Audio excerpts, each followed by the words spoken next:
This week on Act Out, a grotesque and yet all not together that surprising admission from our for-profit healthcare system.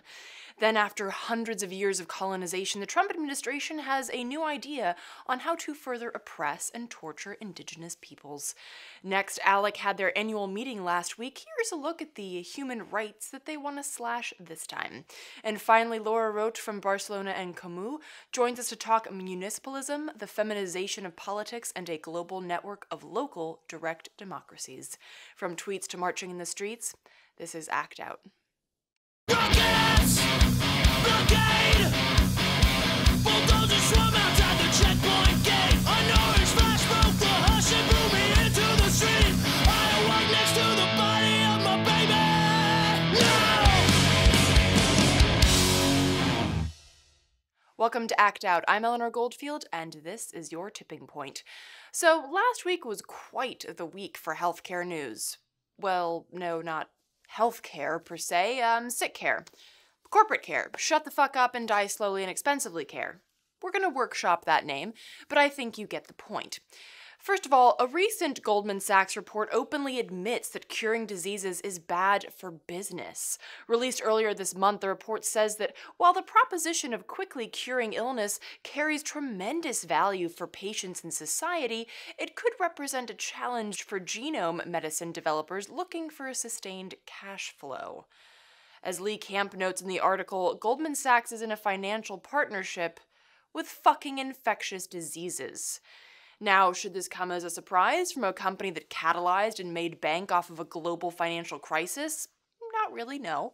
But the fact that you not only force people out of their homes, ruin their futures, and then openly admit that you're also looking to slowly and painfully kill them for the sake of your boat garage inside your fucking bigger boat, I have to admit, that is a level of brazen sociopathic evil that I just hadn't quite expected. And speaking of brazen sociopathic evil, you know how a few hundred years ago Europeans tortured, raped, and slaughtered the indigenous peoples of this land. And over time, smallpox blankets became bulldozers and pipelines, man camps that rape and sex traffic young indigenous girls and women. Indeed, colonization is often considered just a historic concept, but really, it's thriving. A business that's thriving, unlike the people it hasn't been able to kill off. Last week, the Trump administration announced that it's looking to classify Native Americans as a race rather than a sovereign nation. And what does that have to do with healthcare, you ask? Well, at this point, Native nations are considered sovereign states within the U.S. empire. There are government-to-government agreements, such as healthcare exemptions, based on that consideration. And there are treaties dating back to George Washington that reflect this, and they've been reaffirmed by recent presidents including Clinton, Bush, and Obama. Those treaties, however, haven't done a lot of good in terms of quality of life. Poverty rates are among the highest in the nation, life expectancy is significantly lower than the national average, and unemployment on reservations is almost 3 times the national average. Between this and the low federal spending on the Indian Health Service, which is the agency specifically tasked with servicing healthcare needs of federally recognized tribes, considering all this, it's really no wonder that natives rely heavily on the Medicaid system. But by shifting Native classification from nation to race, natives would be subject to the new Medicaid work requirements newly put in place by Arkansas, Kentucky, and Indiana, with other states looking to follow suit. Now, this work requirement bullshit is just horrific in general. The idea that someone who's sick and unemployed doesn't have a right to get well is really just more of the same brazen sociopathic evil that's been passed down in our system's DNA from the first indigenous massacre hundreds of years ago. But even compared to other downtrodden parts of the country, economic opportunities on reservations are at third world levels. A 2013 report by the Economic Policy Institute found that in 2011, about 1 in 4 American Indians and Alaska Natives lived in poverty. In contrast, about 1 in 10 non-Hispanic whites lived in poverty. And even when Native Americans are similar to whites in terms of factors such as age, sex, education level, marital status, and state of residence, their odds of being employed are 31% lower than those of whites. The report also went on to recommend policies that would assist in improving economic opportunities for Natives. Guess what the first one on the list was? Improving Native American maternal and child health. If you can't kill them quickly, kill them slowly, right? These work requirements are nothing short of human rights violations, and extending them to Native nations as well just adds another tick of colonial war crime to this empire's list. As Mary Smith, member of the Cherokee Nation and former acting head of the Indian Health Service, explained, the United States has a legal responsibility to provide health care to Native Americans. It's the largest prepaid health system in the world. They've paid through land and massacres, and now you're going to take away health care and add a work requirement? Work requirements will be devastating, she continued.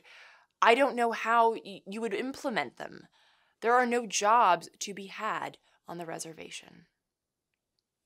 Now, we'll be sure to follow this story as it evolves or devolves, but to stay up to date on Native news such as this, follow Indian Country Media Network. Our final story today in the headlines before we move on to our interview is about ALEC, the American Legislative Exchange Council, a dastardly benign name for something so horrendously evil. This group, if you're not familiar with them, brings together officials with corporations so that corporations can write legislation that serves their interests, hand it over to officials, and then the officials can run along to their respective local, state, and federal seats and introduce said legislation. Your state is most certainly already home to ALEC legislation. Right-to-work bills, anti-women's reproductive rights legislation, pro-fossil fuel legislation, school privatizations, water privatization, etc., etc., etc. You get the point. Well, this past Friday, ALEC had their annual Spring Task Force Summit, which again, something that sounds more like a high school cheerleading camp than a plot to turn this entire country and then some into a toxic waste graveyard dotted with golf courses and Brooks & Brothers stores. The meeting, which took place in Grand Rapids, Michigan, covered a wide swath of shitty, horrific, terrible ideas, but since we're a little strapped for time, here's one. This idea, which Lee Camp and I covered in our new podcast, Common Censored, which you can find on iTunes, Spotify, Stitcher, and Libsyn, this idea is what they're calling the Critical Infrastructure Protection Act. Legislation under this act would carry extremely heavy fines and prison sentences for anyone even planning to protest against what ALEC and friends deem critical infrastructure, in other words, oil and gas projects. Louisiana is the latest state to jump on board with this idea after the House passed HB 727, a law that threatens would-be protesters with up to 20 years in jail and tens of thousands in fines if they so much as think about standing up to dirty energy projects. If you watch our show, you'll know that right now the battle is ongoing in the bayous against the Bayou Bridge pipeline, where protesters are combining direct action tactics with legal fights in an attempt to protect their air, their land, and their water, and indeed the people from this massively destructive project. If ALEC and friends have their way, folks in Louisiana will join the ranks of potential political prisoners in Oklahoma and Iowa, where such legislation is already in effect. Minnesota, Missouri, and Ohio are also on deck to further criminalize dissent while holding the public's face in a pool of toxic sludge and human waste. Needless to say, this is something to not only keep your eye on in your home state, but something to fight aggressively. So, now that we're thoroughly disgusted with the status quo and probably feel like it's drink 30 even if you're watching this in the morning, let's shift to the front lines from the piles of vile low-life scum.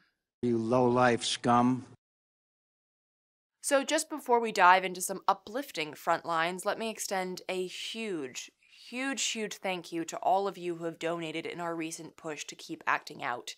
For those of you who haven't heard, Act Out is losing our funding from Occupy.com, and we really need urgent help in order to keep the show going. Visit patreon.com/actout in order to learn more and to become a much-needed patron of our work and this show. Now, Moving on, municipalism is a concept that you may not be familiar with, but it's one that you've likely seen or heard of without even knowing it. And it's one that's sweeping much of the world by storm. Murray Bookchin first coined the term libertarian municipalism to describe a confederation of municipalities, or neighborhood councils practicing direct democracy rather than relying on a centralized state governing through detachment. The idea was, and indeed still is, that people on a local level should dictate their daily lives through direct involvement with political decision-making. Seems pretty straightforward. Everyone has a seat at the table because the table's community-sized, not nation-state sized. Municipalism places the power of ideas, and indeed the power to veto ideas, in the hands of the smallest assembly, your own community. Therefore, municipalism refers to both political strategy and a form of government. It's about growing from the bottom up, democratizing from the local level as opposed to appealing to the top levels of power to democratize systems of global capitalism that by definition cannot possibly be democratized. Some municipalist efforts involve votes and work loosely within an existing framework. Some overtake these frameworks entirely. There is no one-size-fits-all approach, and that's why it's working. From Rojava, which we've covered on our show before in episode 118, to Barcelona to Argentina, the details are vastly different, but the concept is the same. Grassroots engagement, autonomy, real democracy, and feminism. Indeed, municipalism demands a feminist approach, a feminization of the political arena as a whole, and this doesn't merely mean gender equality, but rather a reformatting of the power structures we live under. Or else we risk building upon the same very unjust foundations that we're trying to break away from. Capitalism is built on patriarchy, as well as racism and colonialism. What municipalism therefore demands is a breaking down of those structures so as to highlight not only the roles of women, and oftentimes women of color, but also of the power of the feminine. As Laura Roth and Kate Shea Baird wrote in an article on the subject, we see a need for feminine values and practices because the predominance of masculine styles pushes women who have not been socialized into using them out of the center of the political arena. Such a shift in the way politics is done implies attacking patriarchy at its root, through the practices where gender roles themselves are reproduced. What is more, if our goal is to deepen democracy and empower people, promoting feminine ways of doing, collaboration, dialogue, horizontality will help to include all sorts of disadvantaged groups and should be a priority, independent of the question of gender. To shed some more light on the concepts of municipalism, the feminization of politics, and the global networks of local autonomous enterprises, we sat down with Laura Roth, member of the international group of Barcelona and Comu, a leading light for growing municipalism since their rise in 2015, where they've since set their sights on large-scale objectives such as rehabilitating housing and sanctions against empty buildings, introducing energy efficiency criteria for new buildings, promoting urban agriculture, supporting care and care services, introducing a tourist tax, incorporating social and environmental criteria in public procurement, remunicipalization of water supply alongside relocalization of energy production, strengthening local trade, promoting social entrepreneurship and cooperatives, introducing independent citizen audits of municipal budgets and debt, establishing salary limits, including publication of income and assets, and supporting local initiatives such as social centers, consumer cooperatives, community gardens, time banks, and social currencies. No small to-do list at all, to be sure, yet Laura and her network stand strong and resolute in the face of these challenges, using municipalism to build, to grow, and to network. Take a look. The way we understand it, it includes two kinds of things. It's on the one hand, an idea about the role of self-government at the local level, and this refers to giving more competences to local governments and allowing them to decide how this municipality should be governed. and also giving them more resources in the distribution between other states of government and the local government. And on the other hand, it's also a political strategy. We think it's a better political strategy compared to running for elections at the state level, for instance, or the national level in the case of the US. When I talk about state level, means like national, actually, but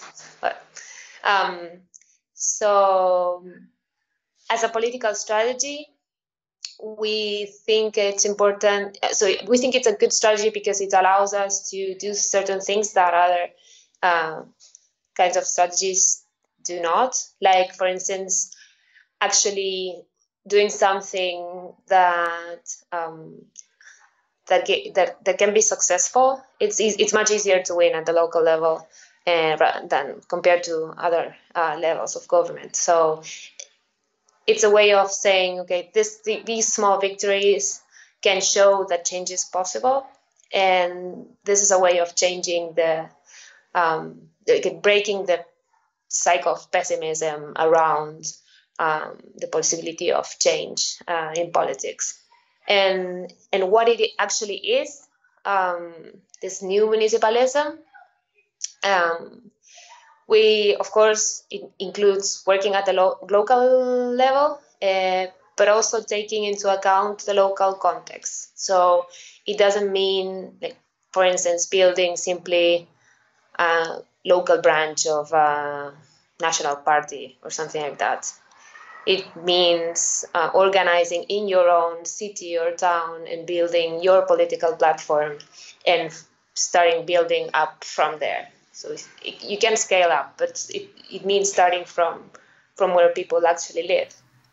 So would you say this is a combination of, because in the US we have this sort of like an argument, like, oh, should you work inside government to try to change it, or should you work outside of government? And would you say that municipalism is basically both of those things? Yes, yeah, I would say that. Actually, one of the elements of our way of understanding this is trying to break those borders between what's inside and what's outside. The reason why many people decided to organize and run for elections was that there were certain limits that we face from social movements. There are certain things that we couldn't do if we were not inside. But then once you're inside, there's new challenges that you need to face. So ideally, of course, in practice this is much more difficult, but ideally this idea of municipalism includes trying to blur those lines and have a better relationship with social movements, also opening local institutions so that they can be more so that they can receive more input from those social movements and have a closer relationship. And also it also includes understanding some decisions and resources as like the idea of the commons.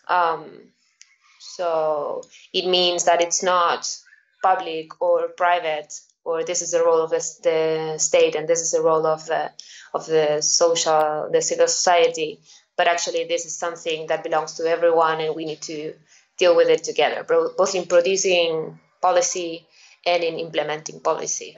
Because you've also written a lot about feminism. How does feminism play an integral part inside of municipalism? The way some people are starting to talk about feminizing politics is probably will probably sound a bit strange to some people, because when you think about that, many people just think about putting more women in certain places, having more representatives and things like that. But we also think it includes changing the way we do politics and try to adapt the way we do things to what's more common in women, and not because it's women, but because forcing women to adapt to other logics and ways of doing always puts them behind. So the fact that we are talking about things like starting locally, paying attention to the participatory character of our decision-making processes, or take the idea of care in everything we do, and not simply, like, for instance, not having a confrontative discourse like the traditional, the old left has, for instance, like us versus them, but talking about the common good and things like that. It's a key element in this idea of municipalism. And talk a little bit about the internationalist municipalist network and how you've been keeping that that idea of working locally but connecting to local municipalist projects around the world. This is something that we are actually starting to explore, and it's so I cannot really say like how it works or how it should work. It's something that developed really naturally. We started simply receiving lots of requests from people in other places to, I don't know, simply to know what was happening in Barcelona, and we started having conversations with people in other places. And at some point, we realized that we could do lots of things together, like give each other support.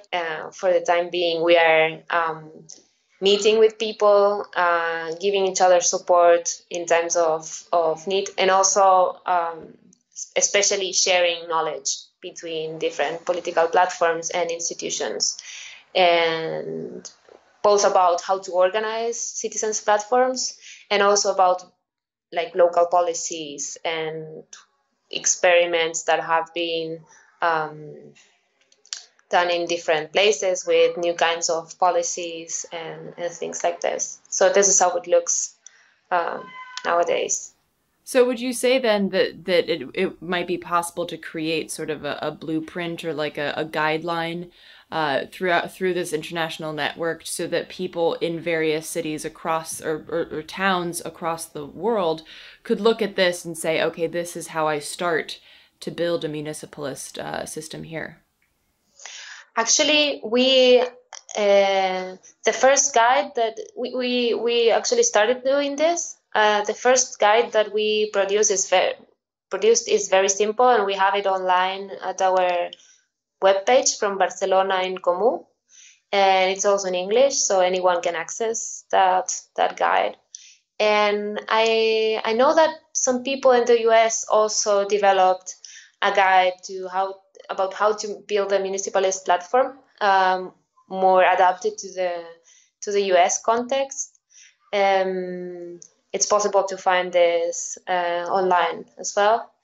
And also the Fearless City Summit was like a face-to-face guide. So there was a catalog of workshops, for instance, where everyone could attend those workshops, and those like about different topics, from building from organizing a campaign to I don't know, building a code of ethics, or policies around housing. So many different topics.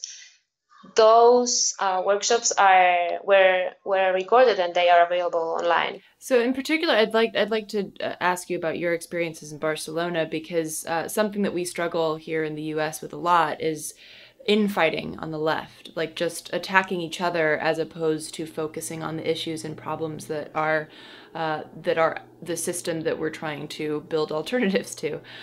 In your experience in Barcelona, how were you able to overcome differences inside of your own networks and build? I think those tensions are something that happens everywhere. But yeah, we did a lot of we gave it a lot of thought. And in the case of, now I can talk about the case of Barcelona, but it's also true for other places in the Spanish state as well. When these citizens platforms decided to run for elections, one of the things that decided was to build what we call a confluence and not a coalition, because of course there were many people who didn't belong to any political party, but we also included some leftist political parties to those candidacies. And we decided not to build a coalition and not to work like in different groups that make decisions together, but they keep like quotas of power and things like that.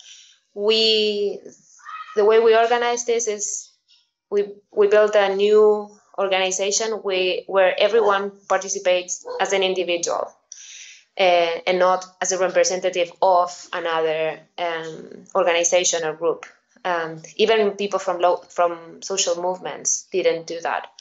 And this was the way of breaking the logics of belonging to different kinds of groups and identifying with those groups. Of course, we all know who comes from where because we work together. But we did a lot of work in trying to put the project first and the groups afterwards. I think this idea of confluence and putting aims first and participating as individuals has a lot of potential to deal with that. And at some point, when you start working with an organization that works like this, you stop thinking about in terms of your group, and you start thinking about the broader platform. To learn more about municipalism and the Fearless Cities Summit this June in Barcelona, visit fearlesscities.com. And that'll do it for this week's Dose of Dissent. Thanks so much for watching. Please spread and share this with all of your friends, foes, and people that you don't know. Again, as always, check out the last slide and the show description in order to find sites that we've mentioned in this week's show. For interim updates, as well as posted videos, images, and articles, please do visit us on social media. And again, to those who have donated, thank you so much. It is so appreciated and needed. Please keep spreading the word in order to ensure our ability to keep acting out. From the Devil's Den, good night and act out. And real quick, to keep independent, non-corporatized media like this show going, visit patreon.com/actout. I